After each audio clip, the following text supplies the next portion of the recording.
نحمدہ و نصلی علی رسولہ الکریم اما بعد فاعوذ باللہ من الشیطان الرجیم بسم اللہ الرحمن الرحیم۔ رمضان کے حوالے سے ہی ایک سوال ہمیشہ پوچھا جاتا ہے کہ کیا حالت جنابت میں سحری کرنا، اس کے بارے میں کیا حکم ہے؟ تو اگر وقت کی قلت ہو اور انسان غسل اس حالت میں ہو کہ اس پر غسل واجب ہو، تو اگر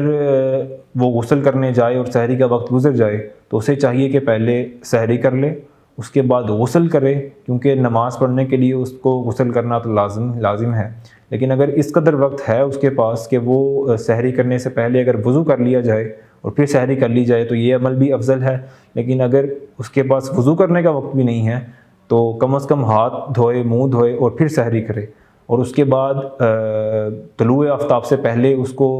فجر کی نماز بھی ادا کرنی ہے، اور اس کے لیے لازم ہے کہ وہ غسل کرے اور غسل کرنے کے بعد نماز ادا کرے، تاکہ اس کے روزے میں بھی کوئی کراہت نہ بچے۔